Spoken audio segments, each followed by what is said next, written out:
Assalamualaikum class 6. Hope you will be fine. Students, here is your book of English, New Oxford Modern English. So let's start our today's topic. Students, in our previous lecture, we have finished the reading of Unit 2, The Ransom of Red Chief, and learned the difficult words and their meanings. And now today we are going to start exercise A. Exercise A comprehension option इसका question number 1 आ रहा है exercise ए में। Answer the following question. Students, यहाँ पे मैं एक चीज़ आपको clear कर दूँ कि these videos are just for your better understanding, क्योंकि ये तमाम जो आपके टॉपिक्स हैं, question answers and RTC refer to context, ये आपके नोट्स पे गिवन है।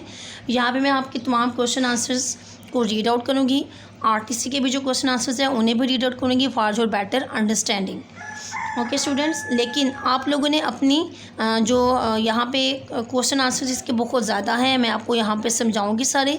आपने जो क्वेश्चन आंसर्स आपकी डायरी जैसे दी गई हैं, आपने उसके अकॉर्डिंग ही इसको 2 या 3 क्वेश्चंस करके तैयार करेंगे। और अगर आपको कोई चीज़ समझने में मुश्किल पेश आए देन यू विल कंसल्ट और visit this video. Okay students, question answer है जी। Question number 1, which part of the United States of America is this story set in. कि यूनाइटेड स्टेट्स ऑफ अमेरिका के कौन से पार्ट में ये story set हुई है।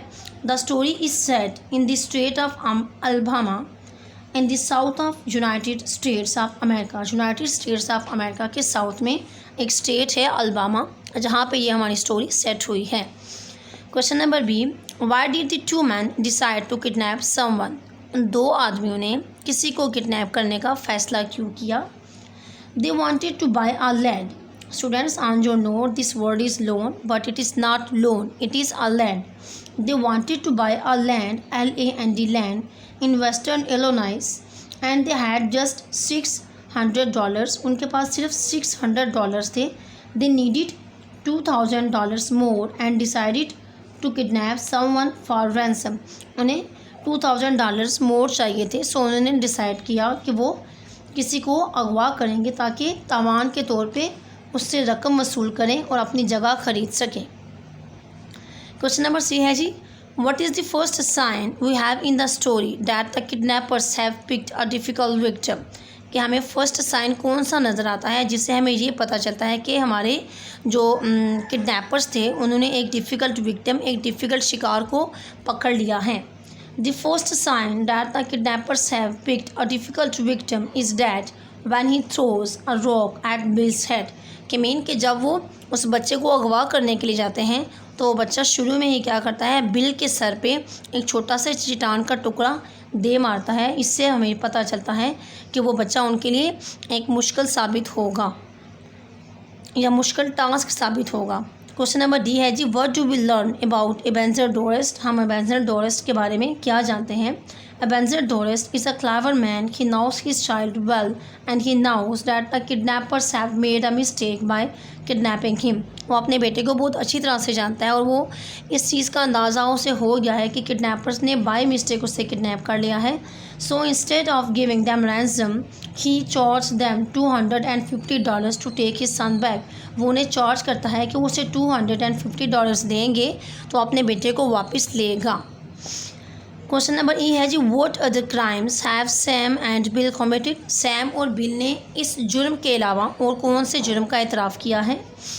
No other crimes committed by Sam and Bill have been mentioned in the story. वो कहने की कहानी में या स्टोरी में सैम और बिल का और कोई भी क्राइम मेंशन नहीं है कि जो उन्होंने, ना ही उन्होंने कोई कमिट किया है और ना ही कोई क्राइम उनका मेंशन है।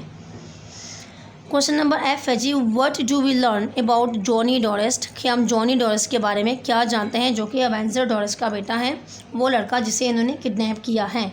जॉनी डोरेस्ट द रेड चीफ, जो कि ख़ुद को रेड चीफ कहलाता है, is a mischievous and clever boy, जो कि एक बहुत ही बदतमीज़ और होशियार या चालाक लड़का है। He had strong nerves and know how to get the best of his kidnappers। उसके बहुत स्ट्रॉन्ग नर्व्स हैं और उसे ये भी पता है कि उसने अपने किडनैपर्स को कैसे डील करना है। क्वेश्चन नंबर जी है students, what games did Johnny play. Johnny ने कौन सी गेम खेली। He played red Indian. उसने एक रेड इंडियन गेम खेली। A game of red cheap and old hang a game of red cheap and old hang, एक ऐसी game जिसमें red chief वो खुद को शो कर रहा है एंड ओल्ड हैंग उसने बिल को बनाया हुआ है। ओल्ड हैंग इस रेड चीफ्स कैपेटिव, और उसके अकॉर्डिंग ओल्ड हैंग है जो वो रेड चीफ का कैपेटिव है, उसका कैदी है, and is about to be slapped in the captive, और उसको उसी कैद में उसके सर को मुंडवा दिया जाएगा या उसका सर उसके तन से जुदा कर दिया जाएगा या उसको लटका दिया जाएगा। क्वेश्चन नंबर एच है जी, why did Bill try to release Johnny before they had the ransom, कि बिल की ये कोशिश क्यों थी कि वो जॉनी से छुटकारा हासिल कर ले अपना मुआवजा या तावान लिए बगैर। It had become very difficult to stay with the boy, उसके लिए बहुत मुश्किल हो गया था कि वो उस छोटे लड़के के साथ रहे। He had got on Bill's nerves and Bill had become extremely afraid of mean sclack, Bill के वो नर्व्स पे सवार हो चुका था। मीन वो बिल को इस कदर टीज़ करता था कि बिल उससे बहुत ज़्यादा खौफ ज़दा था और बहुत परेशान था, और वो इस चीज़ से भी खौफ ज़दा था कि अगर ये ना हो कि मैं सो जाऊं तो ये मेरा सर तन से जुदा कर दे। So he wanted to get rid of child, वो उस बच्चे से छुटकारा हासिल करना चाहता था। Question number I, how did Sam and Bill get Johnny to go home, कि सैम और बिल वो कैसे जॉनी को घर लेकर गए थे। Sam and Bill got Johnny to go home by telling him that they play with a new toy that his father had bought for him. वो उसे घर इस तरह से लेके गए, उसे उन्होंने ये बताया कि हम एक नए खिलौने से खेलेंगे जो कि तुम्हारे फादर ने तुम्हारे लिए ख़रीदा है। क्वेश्चन नंबर जे है जी, where did Bill say he would get to in 10 minutes, Bill ने किस जगह से रिलेटेड कहा कि वो 10 मिनट में चला जाएगा उस जगह पे। इज़ डैट पॉसिबल, क्या ये मुमकिन था। व्हाट डज ही मीन, उसका इससे क्या मतलब था।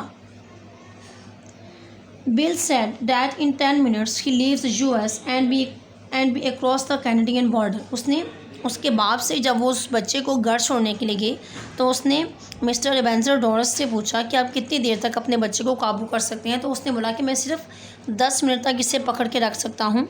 तो वो उससे कहता है कि तुम इसे 10 मिनट तक पकड़ो तो मैं 10 मिनट में US स्टेट को छोड़ दूँगा। इज़ डैट पॉसिबल, ये पॉसिबल था। नहीं, इट वॉज नॉट पॉसिबल, ये पॉसिबल नहीं था, क्योंकि बिल स्टोरी में थोड़ा सा हेल्दी बताया गया है कि वो थोड़ा सा हेल्दी है तो उससे इतना तेज़ भागा नहीं जा सकता। लेकिन व्हाट डज ही मीन, उसका इससे क्या मतलब था।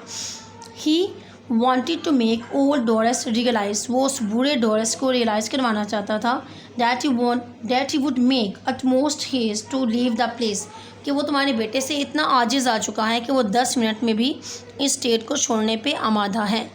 ओके स्टूडेंट्स, ये थे आपके क्वेश्चन आंसर्स, आपको मेरे ख्याल से समझ आ गई होगी। नेक्स्ट आगे एक्सरसाइज ए का पार्ट 2 है जो हम अभी करेंगे। पार्ट 2 है जी, answer the following questions with reference to context. यहाँ पे हमारे पास स्टोरी में से 2 पैराग्राफ्स दिए गए हैं, उनसे रिलेटेड हमारे पास क्वेश्चंस हैं और उनके हमने आंसर देने हैं। At last I felt into a troubled sleep and dreamed that I had been kidnapped and chained to a tree by a ferocious pirate with red hair, कि एक स्टेटमेंट दी गई है और ये स्टेटमेंट सैम से related है। वो ख्वाब में देखता है कि उसे किसी ने किडनैप कर लिया है और वो एक छोटा मतलब कि बहरी कज़ाक है सुर्ख बालों वाला, जिसने उसे किडनैप किया है और उसे एक दरख्त के साथ बांध दिया है। नेक्स्ट इसके क्वेश्चन आंसर्स हैं जी, हु इज़ दिस अबाउट, ये किसके बारे में है। It is about Sam and his mental condition, ये सैम और उसकी जहनी हालत के बारे में है। Why is he sleep troubled, उसकी स्लीप क्यों मुश्किल में थी, क्यों बेसुकून थी उसकी नींद। The boy was terrorised his friend Bill and on Sam's nerves too, तो जो बॉय था वो छोटा लड़का था, उसने उन दोनों को बहुत परेशान किया हुआ था, तो उनके असाब पे सवार था। This is why his sleep is troubled, इसी की वजह से उसकी जो नींद थी वो मुश्किल में थी। क्वेश्चन नंबर 3 है जी, why is this a strange dream for this character to be having, कि जिस करेक्टर ने जिस किरदार ने ये ख्वाब देखा उसके लिए ये अजीब व गरीब ख्वाब क्यों था। It was a strange dream, ये बहुत अजीब ख्वाब था। He himself had kidnapped a boy, उसने खुद से एक लड़के को अगवा किया हुआ है। बट इन द ड्रीम, लेकिन ख्वाब में, he sees himself as a prisoner to the boy, वो खुद को उस छोटे लड़के का कैदी देखता है। पार्ट बी है जी, I think Mister Dorset is generous for making us such an offer. वो कह रहा है कि मिस्टर डोरेस्ट है वो बहुत जीनियस हैं, या बहुत उनकी जो ऑफ़र है हमारे लिए बहुत ज़्यादा सूटेबल हैं, जो हमें ये ऑफ़र कर रहे हैं वो जीनियस माइंडेड हैं। ये स्टेटमेंट वो कह रहे हैं कि who is the speaker and to whom are the words address. कौन ये बात कर रहा है और किससे कर रहा है। Bill speaks these words to Sam. Bill Sam से ये बातें कह रहा है जब उन्हें मिस्टर डोरिस का लेटर मिलता है। वो उसने कहता है कि मैं तुम लोगों को तावान नहीं दूंगा, अपना बेटा लेने के बदले मैं तुम लोगों से पैसे लूँगा, पैसे तुम लोग मुझे अदा करोगे तो मैं अपना बेटा लूँगा। तो बिल उससे कहता है कि उसके बेटे ने हमें वैसे ही बहुत तंग किया हुआ है, तो हमारे पास पैसे भी हैं, तो हम पैसे देंगे तो अपनी जान छुड़ा लेते हैं। तो वो कहता है कि जो उनकी ऑफ़र बहुत ही ज़्यादा बेहतर है उनके लिए। क्वेश्चन नंबर 2 है जी, who is Mister Dorset and what is his offer. और पूछे कि मिस्टर डोरेस्ट कौन है और उसकी ऑफ़र क्या है। Mister Dorset is boy's father. वो उस लड़के का बाप है। And he has offered them a proposition of taking the boy back for $250 कि वो उन्हें एक प्रपोज़ करता है, उन्हें एक ऑफ़र पेश करता है कि मैं अपने बेटे को वापस लेने के लिए आपसे $250 लूँगा, देन मैं अपने बेटे को लूँगा, अदरवाइज़ इसे आप ही अपने पास रखें। क्वेश्चन नंबर 3 है जी, why is this offer unusual in this situation. इस सिचुएशन में ये ऑफ़र अनयूजुअल क्यों है, गैर मामूली क्यों नज़र आ रही हैं। इस सिचुएशन में इसलिए गैर मामूली है कि instead of paying to the kidnappers, उन किडनैपर्स को पैसे पे करने के बजाय the old Dorset is getting a ransom from them, जो बूढ़ा रैंसम है वो उनसे मुआवजा ले रहा है अपने बेटे को वापस लेने का। And the kidnappers think that his offers is very generous, और जो किडनैपर्स हैं वो सोच रहे हैं कि इसकी ऑफ़र हमारे लिए बहुत ज़्यादा सूटेबल है। Okay students, it was our today's topic and we have learnt the exercise A, discuss the questions and answers, and also we have discussed the RTC and their question answers. Students, you have to learn both exercises, question answers and RTC from your notes. Okay students, take care of yourself and Allah Hafiz.